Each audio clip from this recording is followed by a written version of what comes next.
اعوذ باللہ من الشیطان الرجیم بسم اللہ الرحمن الرحیم ظہر الفساد فی البر والبحر بما کسبت ایدی الناس لیذیقہم بعد الذی عملوا لعلہم یرجعون آمنت باللہ صدق اللہ العظیم وصدق رسولہ النبی الأمی الکریم وَنَحْنُ عَلَى ذَلِكَ مِنَ الشَّاهِدِينَ وَالشَّاكِرِينَ وَالْحَمْدُ لِلَّهِ رَبِّ الْعَالَمِينَ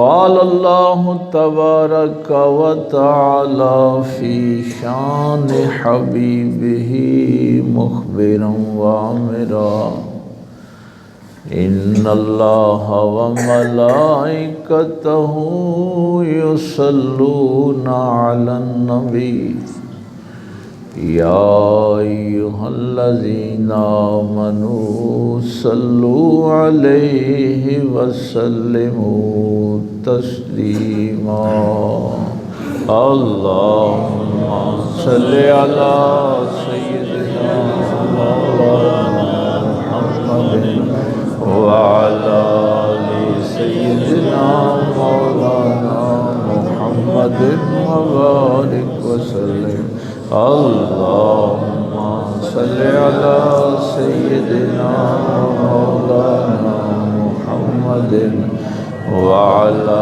آل سيدنا مولانا محمد وبارك وسلم اللهم صل على سيدنا مولانا محمد وعلى آل سيدنا مولانا محمد وبارك وسلم صل علیہ۔ اللہ رب العزت کی حمد و ثنا کے بعد اور پاک پیغمبر صلی اللہ علیہ وآلہ وسلم کی ذات پاک پہ ہدیہ درود و سلام پیش کرنے کے بعد نہایت واجب الاحترام بزرگوں، دوستوں، عزیز بھائیوں، ہمارا مسلسل درس چونکہ سورہ روم کے حوالے سے چل رہا تھا اور پھر درمیان میں کچھ کرنٹ افیئرز پہ گفتگو ضروری ہو گئی تھی اور پھر معراج شریف کا ظاہر مہینہ تھا، تو ہمارا درس کا انقطاع ہوا تھا اس آیت پہ وَمَا آتَيْتُم مِّن رِّبًا لِّيَرْبُوَ فِي أَمْوَالِ النَّاسِ فَلَا يَرْبُو عِندَ اللَّهِ، کہ یہ جو لوگ سمجھتے ہیں کہ ربا اور سود کے ساتھ ان کے پیسے میں اضافہ ہو گیا ہے، سود لیتے ہیں، حرام کماتے ہیں اور سمجھتے ہیں کہ ان کی دولت بڑھ گئی، فلا یربو عند اللہ، اللہ کے نزدیک وہ نہیں بڑھتی۔ وما آتیتم من زکاۃ تریدون وجہ اللہ فاولئک هم المضعفون، اللہ کی ہاں تو وہ دولت بڑھتی ہے جو اللہ کی رضا کے لیے دی جاتی ہے، زکوٰۃ دی جاتی ہے، صدقہ دیا جاتا ہے، خیرات دی جاتی ہے۔ تو اس موضوع پہ پھر ہم نے سورہ بقرہ میں بھی سود کے متعلق اور لین دین کے متعلق جو آیات تھیں وہ دیکھی تھیں، اور سودی معاملات پہ کافی سیر حاصل گفتگو جو ہے وہ ہوئی تھی۔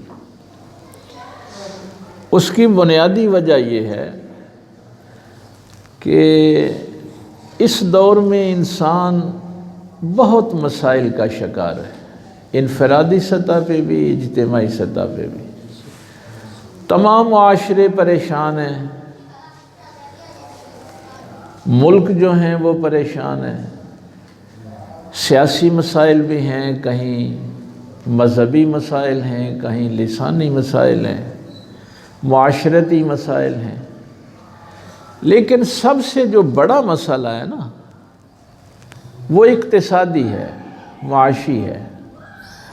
آپ کسی انسان سے گفتگو کر کے دیکھ لیں، وہ کہے گا مہنگائی بہت ہو گئی، خرچے نہیں چلتے، پریشانیاں بہت آ گئی۔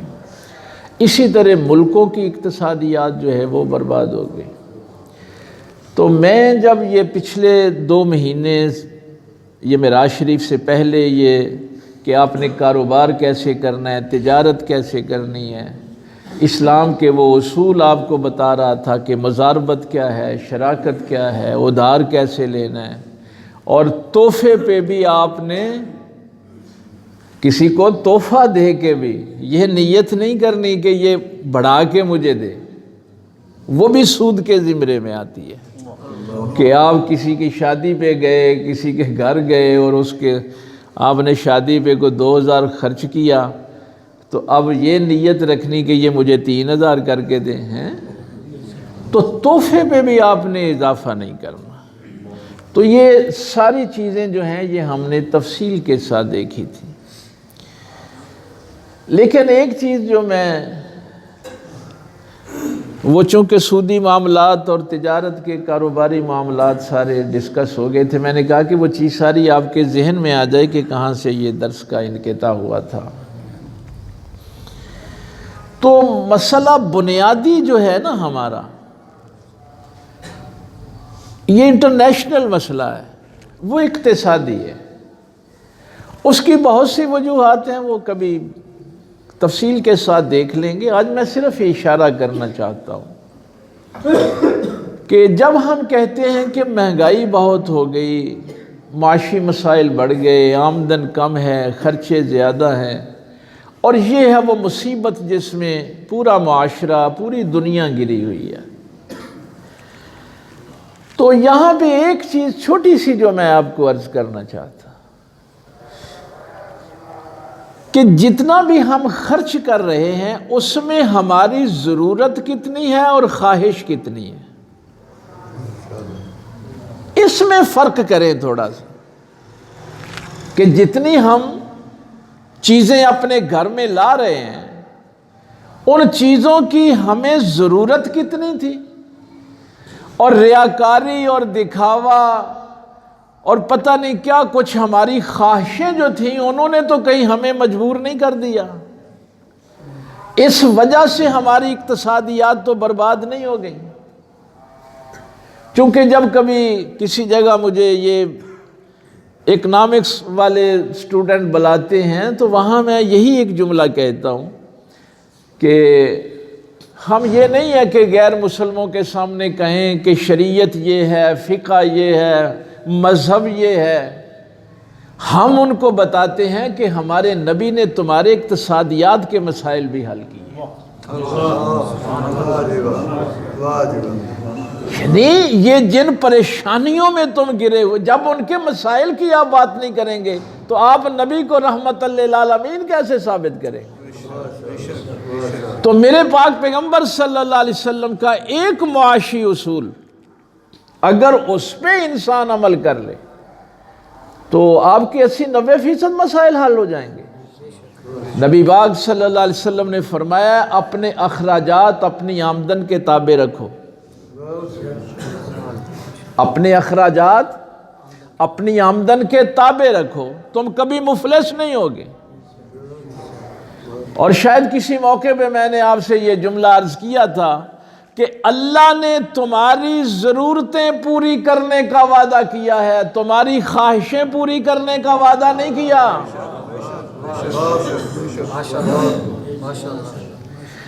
تو بہت سے مسائل وہ ہیں جو ہم نے خود کریٹ کیے ہوئے ہیں۔ اگر اسی پہ تھوڑا سا غور کر لیں کہ ہم جو لباس پہنتے ہیں کوئی اپنی مرضی کا پہنتے ہیں، کبھی غور کیا اس پہ؟ ہم اپنا ڈرائنگ روم سجاتے ہیں تو اپنی مرضی کا، فرنیچر گھر میں لاتے ہیں تو اپنی مرضی کا۔ آپ یہ کہیں گے ہاں جی ہم تو اپنی مرضی کی چیزیں لاتے ہیں، لیکن آپ کو نہیں پتا کہ آپ کی اور آپ کے بچوں کی اور عورتوں کی زندگی اشتہارات پہ گزر رہی ہے۔ تم اپنی مرضی کا کچھ نہیں کر رہے، تم لباس بھی اشتہار کی مرضی کا پہنتے ہو، تم اپنے گھر کی سجاوٹ بھی اشتہار کی مرضی سے کرتے ہو، اور یہ اشتہارات تمہاری قدروں کا تعین کرتے ہیں، تمہارے زندگی گزارنے کا تعین کرتے ہیں۔ کیوں؟ اس لیے کہ وہ اشتہارات دینے والے کون ہیں؟ سرمایہ دار، سرمایہ پرست، جو تمہاری ساری کمائی چھین لینا چاہتے۔ اس کو کیپٹلزم کہتے۔ تو آپ کے بچے بھی اشتہار دیکھتے ہیں، آپ کو پریشان کرتے ہیں، آپ کی عورتیں اشتہارات دیکھتی ہیں، یہ فیشن نے آ گیا، یعنی آپ کا لباس اپنی مرضی کا نہیں، آپ کے گھر کا فرنیچر تمہاری مرضی کا نہیں، تمہارے گھر کا ڈیزائن تمہاری مرضی کا نہیں۔ تو جب تمہاری قدریں سرمایہ پرست طے کریں گے، اشتہارات طے کریں گے، تو تمہاری معیشت کبھی بھی ٹھیک نہیں ہو سکتی۔ کبھی تم تو اپنی ساری کمائی دے دو گے ان سرمایہ پرستوں کو، ان کی ناقص چیزیں اپنے گھروں میں لے کے آؤ گے، اپنی خون پسینے کی کمائی دے کے۔ لیکن اگر یہی ہم نے یہ لباس نبی کی مرضی کا پہنا ہوتا، اپنے گھر کو پیغمبر کی مرضی سے چلایا ہوتا، یہ لَقَدْ كَانَ لَكُمْ فِي رَسُولِ اللَّهِ أُسْوَةٌ حَسَنَةٌ صرف اسی لیے تھا کہ ہم آیت پڑھیں، اس کا ترجمہ کریں اور آگے چلے جائیں۔ کتنے لوگ ہیں، کتنی ہماری مائیں بہنیں بیٹیاں ہیں جو لباس پہننے سے پہلے دیکھتی ہیں کہ سیدہ فاطمہ کا کیا حکم ہے، اما عائشہ صدیقہ لباس کیسا پہنتی تھی۔ جب تم اشتہاروں کی مرضی کے لباس خریدو گے تو تمہاری کمائی برباد ہو جائے گی۔ تو یہ بہت سی چیزیں، کچھ دوست کہتے بھی ہیں بھائی دیکھیے اگر اس منبر سے انسانی مسائل پہ بات نہیں ہوگی تو کہاں ہوگی؟ پاک پیغمبر صلی اللہ علیہ وسلم کے دین کی جو رہنمائی ہے وہ کہاں سے ہوگی؟ ہم سمجھتے ہیں کہ شریعت کے نماز روزے کے مسائل بیان کر دو، کام مکمل ہو گیا۔ اس دور کے معیشت کے مسائل کیسے حل ہونے ہیں، معاشرتی مسائل کیسے حل ہونے ہیں، سیاسی مسائل کیسے حل ہونے ہیں۔ تو بہرحال یہ وہ بنیادی چیزیں ہیں۔ اس کے لیے ایک اور جملہ میں نے، ایک تو یہ میرے پاک پیغمبر صلی اللہ علیہ وسلم کا یہ ذہن میں رکھنا، یقین جانیے یہ مجھے ہلا کے رکھ دیتا ہے۔ سرکار فرماتے ہیں کہ اگر کسی شخص کا ایک دن ایسا گزر گیا، ایک دن، کہ اس نے انسانی مسائل پہ غور نہ کیا تو وہ مسلمان نہیں ہے۔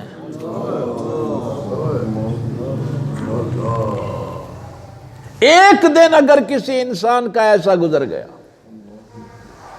کہ وہ دن گزارے اور دیکھے نا میرے ہمسایوں کا کیا حال ہے، میرے قریبی رشتہ داروں کا کیا حال ہے، میرے محلے میں فلاں بیمار کا کیا حال ہے، فلاں یتیم کا کیا حال ہے، اگر کسی کا ایک دن ایسا گزر گیا تو وہ مسلمان نہیں ہے۔ اور اس سے پچھلی آیت جو ہم نے سیکھی تھی، فَآتِ ذَا الْقُرْبَى حَقَّهُ وَالْمِسْكِينَ وَابْنَ السَّبِيلِ، اس آیت میں میں نے ایک خصوصی بات آپ کو بتائی تھی کہ جب آپ انسانی مسائل پہ غور کریں تو شروع کہاں سے کرنا ہے؟ وَآتِ ذَا الْقُرْبَى، اپنے قریبیوں سے شروع کرو۔ تمہیں پتہ ہے تمہاری بہن کے حالات کیا ہیں، تمہارے بھائی کے حالات کیا ہیں، تمہارے چچا کے حالات کیا ہیں، تمہارے اوپر کب ذمہ داری ڈالی ہے کہ تم لاہور کے جا کے مسائل حل کرو؟ بہت اچھا۔ تم کراچی کے یتیموں کے مسائل حل کرو۔ یتیماً ذا مقربہ، یتیم بھی ہو اور تمہارا قریبی بھی ہو۔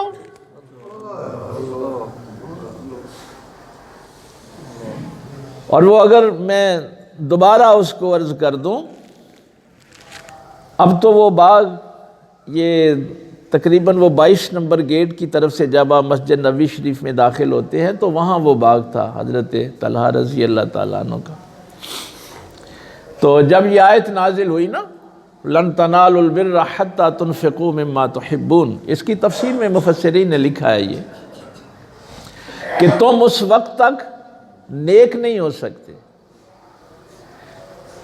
یہ بات ذہن میں رکھنا، یہ نماز روزے سے کوئی نیک نہیں ہوگا، یہ قرآن کہہ رہا ہے، اللہ کہہ رہا ہے تم نیک نہیں ہو سکتے، نیکی کو پا ہی نہیں سکتے۔ یہ علامہ صاحب تو چونکہ لن کا معنی جو ہے یہ سمجھتے ہیں، ہرگز نہیں تم نیک ہو سکتے جب تک وہ چیز اللہ کی راہ میں خرچ نہ کرو جو تمہیں سب سے زیادہ محبوب ہے۔ تو صحابی ہے نا، کہا یا رسول اللہ صلی اللہ علیہ وسلم محسوس ہوتا ہے کہ اللہ تعالیٰ ہم سے ہماری محبوب چیزوں کی ڈیمانڈ کر رہا ہے، تو یہ باغ مجھے سب سے زیادہ عزیز ہے، یہ جو باغ ہے نا یہ مجھے سب سے زیادہ عزیز ہے، تو میں چاہتا ہوں کہ یہ میں باغ مسجد نبوی کے نام لگا دوں۔ یہ اس مسجد کی بات نہیں ہو رہی، ہاں میں اس مسجد کی بات کر رہا ہوں جہاں قبر رسول ہے اور 70,000 فرشتہ صبح و شام آتا ہے، جہاں ایک نماز کا ثواب 50,000 نمازوں کے برابر ہے۔ مسجد نبوی شریف کی بات کر رہا ہوں، لیکن میرے پاک پیغمبر صلی اللہ علیہ وسلم نے فرمایا اس سے بہتر تھا کہ تو کسی اپنے قریبی رشتہ دار کو یہ باغ دے دیتا۔ کیا سمجھے دین کیا ہے؟ تم مسجدوں میں ٹیلیں پتھر لگاتے رہو گے اور تمہارے محلے میں تمہارا قریبی کو رشتہ دار دوائی کے لیے ترس رہا ہوگا تو سمجھو کہ تمہیں ثواب مل گیا ہے۔ تم کروڑوں روپیہ درباروں کی تزئین و آرائش پہ لگاؤ گے اور سمجھو گے کہ ان غریبوں کا حق مارا گیا اور اللہ راضی ہو جائے گا، ہم نے دربار بنوا دیے ہیں۔ اور وہ باغ پھر حضرت ابو طلحہ انصاری رضی اللہ تعالیٰ عنہ نے پتہ کس کو دیا تھا؟ حضرت حسان بن ثابت رضی اللہ تعالیٰ عنہ، اور دوسرے ان کے رشتہ دار وہ میرے ذہن سے نکل گئے، 2 رشتہ دار تھے، ان کو وہ باغ دیا تھا۔ تو قرآن بھی کہتا ہے کہ تمہارے جو اقتصادی معاملات ہیں تمہیں اللہ نے کچھ دیا ہے تو شروع اپنے قریبیوں سے کرنا ہے، اس لیے کہ قریبیوں کو تم جانتے ہوتے ہو کہ ان میں کون ضرورت مند ہے۔ ایک تو یہ وجہ ہے، اور دوسری وہ جو 16ویں پارے میں بیان فرمائے، من اعرض عن ذکری فإن لہ معیشۃ ضنکا۔ اچھا کئی دفعہ بچے یہ بھی پوچھتے ہیں کہ یہ معیشت کی آیتیں بھی قرآن میں ہیں، آئیتے سمجھتے رہے ساری زندگی کھورے نور بشر دا ہی جھگڑا ہے قرآن پاک میں ہیں۔ یہ 16ویں پارے کی آیت آپ کو سنائی، من اعرض عن ذکری، جو بھی کوئی ہماری یاد سے غافل ہو گیا، اعراض کیا، دور ہو گیا ہماری یاد سے، ہمارے ذکر سے، فَإِنَّ لَهُ مَعِيشَةً ضَنْكًا، ہم اس کی معیشت تنگ کر دیتے۔ یہ جو بغاوت ہے اللہ کے ساتھ، تمہارے گھر میں 10 لاکھ بھی مہینے کی آمدن ہو، برکت نہیں رہے گی،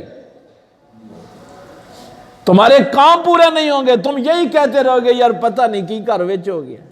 اس کی وجہ قرآن یہ کہتا ہے تم اللہ سے غافل ہو گئے تھے اور تم نے سمجھا کہ دولت سے تمہارے معاملے حل ہوں گے۔ بہرحال آج کی پھر وہ آیت کہیں رہ ہی نہ جائے، ہم تمہیدی کلمات میں ہی، بہرحال یہ بھی ضروری تھے، وہ یہ بھی پھر سوال اٹھتا ہے نا کہ میں کیا کروں؟ مثلا میری تو اپنی آمدن اتنی ہے کہ میں اپنے بیوی بچوں کا خرچہ نہیں پورا کر سکتا، میں ہمسایوں کا خیال کیسے کروں، میں محلے کے لوگوں کا خیال کیسے کروں، قریبی رشتہ داروں کا کیسے کروں؟ تو قرآن کریم نے کب کہا ہے کہ تو نے پیسے دے کے لوگوں کا خیال کرنا ہے؟ کب تمہیں کہا ہے؟ بات تو میرے پیغمبر صلی اللہ علیہ وسلم فرما رہے ہیں جو مسائل پہ غور و فکر نہیں کرتا. غور و فکر کرو.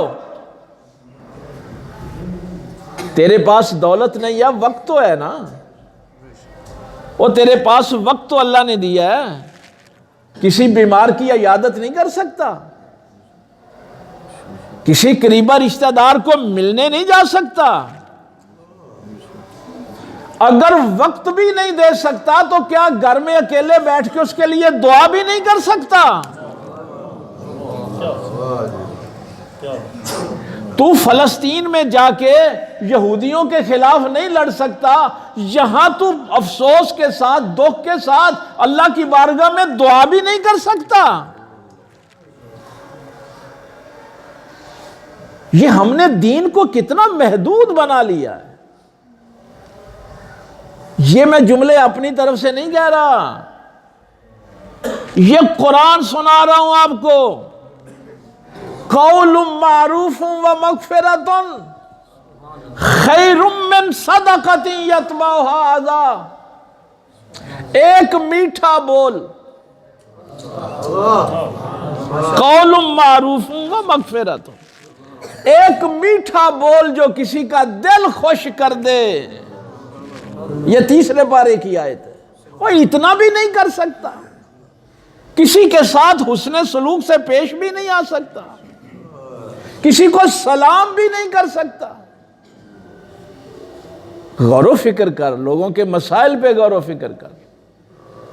ورنہ سرکار فرماتے ہیں وہ مسلمان نہیں ہے جو اپنے بھائیوں کے مسائل پہ غور و فکر نہیں کر. خیر من صدقۃ یتبعها اذی. اس صدقہ خیرات سے، اس پیسے خرچ کرنے سے تیرا ایک میٹھا بول جو ہے وہ بہتر ہے. سبحان اللہ. تو پیسے دے کے اپنے رشتہ داروں کو تو احسان جتلائے، ان کا دل دکھائے، اس سے بہتر تھا کہ ایک میٹھے بول سے کسی کا دل خوش کر دیتا. اس لیے یہ قرآن سنا رہا ہوں آپ کو. تو بہرحال یہ مسائل جو ہیں یہ ضروری ہیں انسانی زندگی میں، اور یہ ممبر پہ ان کا حل ہونا چاہیے. اور اس کی تشریح کے لیے جو میرے بابا جی فرید الدین مسعود گنج شکر رحمہ اللہ نے جملہ فرمایا تھا، بہت کمال کا جملہ اقتصادیات پہ، آپ کے معاشی مسائل پہ. انہی قرآن کی ساری آیات کا خلاصہ ہے اس ایک جملے میں. بابا جی نے فرمایا تھا کہ اگر تمہارے محلے میں کوئی بندہ بد ہضمی سے مر رہا ہے، بھائی اس نے زیادہ کھا لیا ہے نا، اب بیچارہ ڈاکٹروں کے چکر لگا رہا ہے، بد ہضمی ہو گئی ہے، تو وہی قریب ہی کوئی بندہ بھوک سے بھی مر رہا ہوگا، تو وہ جو بد ہضمی سے مر رہا ہے اس کو چاہیے کہ وہ بھوکے کا رزق واپس کر دے.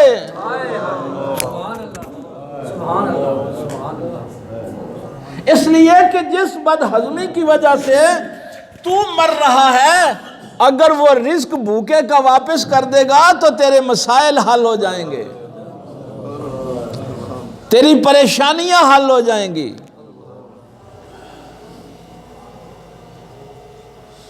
تو یہ جو آپ کو تضاد نظر آتا ہے یہ کس لیے ہے؟ مناردان ذکری، آپ اللہ سے غافل ہو گئے. تو یہ چونکہ ہم نے وہ مسائل سارے تجارت کے، بیع کے، وہ سارے سن لیے تھے، تو آج آگے سے یہ درس جو ہے وہ ہم نے شروع کرنا تھا. ظہر الفساد فی البر والبحر. اللہ فرماتا ہے فساد ظاہر ہوا خشکی پر بھی اور سمندروں پر بھی. بما کسبت ایدی الناس، یہ انسانوں کی اپنی کرتوتوں کی وجہ سے، ان کے اپنے ہاتھوں کی کمائی کی وجہ سے. لِيُذِيقَهُمْ بَعْدَ الَّذِي عَمِلُوا. ہاں پوری سزا نہیں دیتے، پوری سزا کی بات نہیں ہے، تھوڑا سا مزہ چکھاتے ہیں. ان کی کرتوتوں کا ان کو تھوڑا سا مزہ چکھاتے ہیں، لعلہم یرجعون، تاکہ وہ اللہ کی طرف پلٹ آئیں، سیدھے راستے والا آ جائیں۔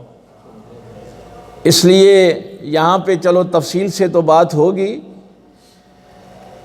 انشاءاللہ، لیکن ایک جملہ میں یہاں عرض کر دوں تو یہاں پہ ہمارے محققین نے اور مفسرین نے بھی یہ بات لکھی ہے کہ جب کوئی اللہ کی طرف سے آزمائش آتی ہے نا، وہ جو دوسری آیت ہے وَمَا أَصَابَكُم مُّصِيبَةٍ فَبِمَا كَسَبَتْ أَيْدِيكُمْ وَيَعْفُو عَن كَثِيرٍ، کہ یہ جو مصیبتیں تمہاری طرف آتی ہیں یہ تمہارے اپنے ہاتھوں کی کمائی ہے، وَيَعْفُو عَن كَثِيرٍ، اور زیادہ تمہارے گناہوں کو تو اللہ ویسے ہی معاف کر دیتا ہے، یعفو عن کثیر، اور کثیر کو تو وہ معاف کر دیتا ہے، جن تھوڑی سی غلطیوں پہ وہ تھوڑی سزا دیتا ہے وہ بھی پوری نہیں دیتا، لیذیقہم، صرف مزہ چکھاتا ہے تھوڑا سا، اور اس میں بھی کتنی رحمت ہے کہ تو سیدھے راستے پہ آ جائے اور تیری آخرت بچ جائے، یہ مصیبت بھی کتنی رحمت ہے، یہ ہے اس رحمان و رحیم کا تمہارے ساتھ تعلق۔ فرمایا یہ جو خشکی پہ اور سمندروں پہ فساد ظاہر ہوا، ایک تو قرآن کریم کی جو جامعیت ہے، وسعت ہے، کہ جب یہ آیت نازل ہوئی تھی اس وقت ابھی بحری بیڑے نہیں بنے تھے، سمندری جنگیں ابھی نہیں ہوئی تھیں، آج تو بڑے بڑے بحری بیڑے ہیں نا جن پہ ہیلی کاپٹر اترتے ہیں، جہاز اترتے ہیں، اور سمندر کی آپ کی پوری نیوی ہے، فوج کا ایک پورا حصہ ہوتا ہے جو سمندری حدود کی حفاظت کرتا ہے۔ ذرا تصور کریں، انسانوں کو ہم یہی غور و فکر کی دعوت دیتے ہیں کہ قرآن کریم نے صرف اس دور کے مسائل پہ بات نہیں کی، اس نے قیامت تک کے مسائل پہ بات کی ہے۔ اللہ کے کلام ہونے پہ یہ بھی سب سے بڑی دلیل ہے کہ جو 1400 سال کے بعد کام ہونا تھا قرآن نے 1400 سال پہلے بتایا تھا۔ سبحان اللہ، سبحان اللہ، اس وقت تو سمندروں پہ یہ فساد والا تصور بھی نہیں تھا، تو یہ قرآن کریم نے اس وقت اس طرف اشارہ کر دیا تھا۔ اچھا، اس فساد کا نا جو مفسرین نے ایک لفظ میں بات بیان کی ہے وہ پتہ ہے کیا ہے؟ معاشرے کا سکون جب برباد ہو جاتا ہے تو اس کو فساد کہتے ہیں۔ جب امن اور سکون کسی کا برباد ہو جاتا ہے تو یہ اس فساد کی بات ہو رہی ہے۔ اس لیے جب اللہ تعالیٰ نے اپنی نعمتوں کا مشرکین مکہ کے ساتھ ذکر کیا نا تو وہاں کیا کیا؟ فَلْيَعْبُدُوا رَبَّ هَذَا الْبَيْتِ الَّذِي أَطْعَمَهُم مِّن جُوعٍ وَآمَنَهُم مِّن خَوْفٍ، یعنی تصور کریں کہ اس وقت بھی اللہ تعالیٰ مشرکوں لِإِعْلَافِ قریش، سورہ قریش کی ہے نا، قریش سے اللہ مخاطب ہے، رب کے اس گھر کی فَلْيَعْبُدُوا رَبَّ هَذَا الْبَيْتِ، تو جب اللہ تعالیٰ عبادت کی بندگی کی دعوت دے رہا ہے تو کس بنیاد پہ دے رہا ہے؟ اطعمہم من جوع وآمنہم من خوف، اس رب کی عبادت کرو جس نے بھوک میں تمہیں کھانا کھلایا اور خوف میں امن عطا کیا۔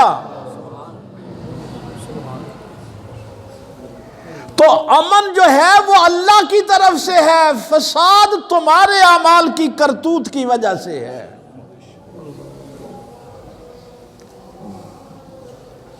اگر امن چاہتے ہو تو پھر تمہیں انسانوں کے مسائل پہ غور کرنا ہوگا۔ اگلی آیت میں ارشاد ہوا قل سیروا فی الارض فانظروا. آج میں اس کی تفصیل تو نہیں بیان کر پاؤں گا، لیکن چلو ترجمہ سن لیں اور اس پہ جا کے غور و فکر کریں. قل سیروا فی الارض فانظروا کیف کان عاقبۃ الذین من قبل. اے محبوب ان کو حکم دو، سیر کرو زمین کی، عیاشی کے لیے مری نہیں جانا، شمالی علاقہ جات میں نہیں. سیر کرنی ہے تو وہ بھی اللہ کے حکم پہ کرنی ہے. سیر کا حکم دیا اللہ نے، سیر کرو، زمین پہ چلو پھرو. فانظروا، اور پھر دیکھو کیف کان عاقبۃ الذین من قبل، جو تم سے پہلے تھے ان کا کیا حشر ہوا. جنہوں نے اللہ کو جھٹلایا، اللہ کے احکامات کی توہین کی، ان کا کیا حشر ہوا. اللہ تعالیٰ جو تمہیں دعوت فکر دے رہا ہے تمہاری فطرت کے مطابق دے رہا ہے، اور اصلاح کا جو بھی کوئی پہلو انسانی ہو سکتا تھا وہ اس قرآن میں موجود ہے. کہ انسانی ذہن جو ہے وہ اپنے رب کی طرف راغب کیسے ہو سکتا ہے. تو دیکھیے یہاں پہ اللہ تعالیٰ نے کیا کوئی کہا ہے کہ آپ فقہ کے مسائل سیکھیں، شریعت کے سیکھیں. ایک جملے میں بات بتائی، اس زمین کو دیکھو. اگر زمین نہیں بھی نہ دیکھ سکتے، میں تو کئی دفعہ کہتا ہوں اپنے محلے کے قبرستان کو ہی کبھی غور سے دیکھ لو. اور بھائی کہو کہ ہمارے پاس پیسے نہیں ہیں، ہم دور دراز نہیں جا سکتے، ہم ہڑپا کو نہیں دیکھ سکتے، مانجو دڑوں کو نہیں دیکھ سکتے، او کم از کم اپنے محلے کے قبرستان کو تو دیکھ سکتے ہو. وہ جو اپنے آپ کو ناگزیر سمجھتے تھے کہ ہمارے بغیر تو زندگی نہیں چل سکتی، ان کی قبروں کا حال ہی دیکھ لو. دیکھو غور سے، تمہارے سے جو پہلے تھے ان کا کیا حال ہوا ہے. اگلا جملہ بڑا ہے، کان اکثرہم مشرکین. یہ جتنی بھی تمہارے پہلوں کی، قوم عاد کی، قوم سمود کی، قوم لوط کی، قوم نوح کی، یہ جتنی بھی بربادیاں ہوئی ہیں ان میں سے اکثر مشرک تھے، اللہ کی عبادت نہیں کرتے تھے، اللہ کے باغی تھے. تباہی ہوئی ہے تو اس لیے ہوئی ہے.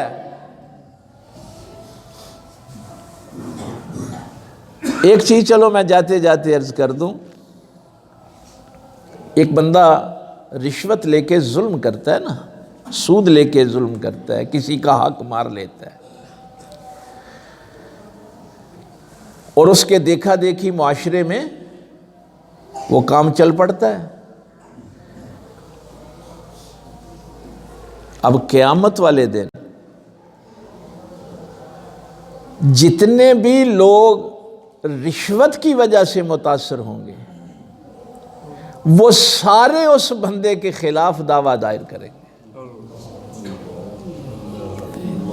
ہاں، ایک ظالم جس کے ظلم کو دیکھ کے کسی اور کا بھی، ہمارے بچے بھی کہتے ہیں نا، اوے ابا جی تہاڈی سچائی تے دیانتداری نال سانو کی ملیا، فلانے نے ویکھو رشوت تے سود لے کے کوٹھیاں بنا لئی ہیں، بنگلے بنا لے ہیں، اس نے اتنی گاڑیاں بنا لی ہیں، اس نے اتنا کچھ کر لیا ہے، اہی تہاڈی سچائی تے دیانتداری نو کی کریے. اسی کو قرآن کہہ رہا ہے کہ ان کی قبروں کو تو دیکھ لو، ان کا حشر کیا ہوا ہے. ان کی اولادوں نے تو ان کے جنازے نہیں پڑھے، ان میں اکثریت نافرمان تھی اللہ کی. فاقم وجہک للدین القیم من قبل ان یاتی یوم لا مرد لہ من اللہ یومئذ یصدعون. ہائے ہائے ہائے ہائے. اب حکم ہوا ہے کہ آپ اسی دین حنیف کی طرف متوجہ رہیں، اپنا چہرہ اسی دین کی طرف کیے رکھیں. اللہ کا دین، بھائی اللہ کو تو یہی دین پسند ہے. ان الدین عند اللہ الاسلام. اگلا جملہ جو ہے اس نے تو مجھے ہلا کے رکھ دی. من، اس سے پہلے ان یاتی یوم لا مرد لہ، اس سے پہلے کہ وہ دن آ جائے جس میں پھر پلٹا نہیں جائے گا، واپسی ناممکن ہوگی۔ میں ایک جملے میں اس کو عرض کر دوں، ابھی تو کہا نا کہ تمام گناہوں پہ ہم سزا نہیں دیتے، کثرت کو معاف کر دیتے ہیں۔ جن تھوڑے سے گناہوں پہ مزہ چکھاتے ہیں وہ بھی تھوڑا سا، پوری سزا نہیں دیتے۔ کبھی عذاب آتے ہیں ٹال دیتے ہیں، آتے ہیں ٹال دیتے ہیں۔ کیوں بھلا؟ اس لیے کہ قیامت ابھی آنی ہے نا، قیامت کا دن آنا ہے۔ تو یہ جو عذاب ٹلتے رہتے ہیں یہ قیامت تک ٹلتے رہتے ہیں کہ اب بھی انسان سیدھے راستے پہ آ جائے، اب بھی آ جائے، اب بھی آ جائے۔ تو یہاں فرمایا کہ اس دن سے پہلے اپنا رخ ٹھیک کر لو۔ اگر وہ دن آ گیا جب واپسی ناممکن ہوگی تو پھر کیا کرو گے؟ نہیں پلٹ سکو گے۔ وَلَوْ تَرَىٰ إِذْ وُقِفُوا عَلَى النَّارِ فَقَالُوا يَا لَيْتَنَا نَرُدُّ فَقَالُوا يَا لَيْتَنَا نَرُدُّ۔ پھر کہو گے یا اللہ ہم ایک دفعہ پلٹا دے، ایک دفعہ پلٹا دے، ایک دفعہ پلٹا دے۔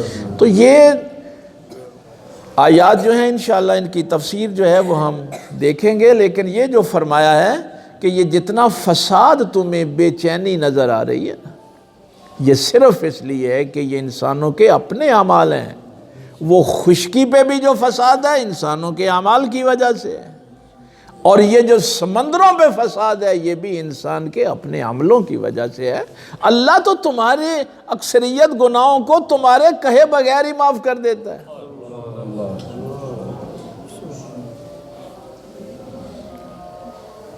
کئی استغفار کرنے والے تمہارے لیے دعا کر رہے ہوتے ہیں، اس وقت پھر مجھے یقین جانیے وہ روایت بڑی یاد آتی ہے۔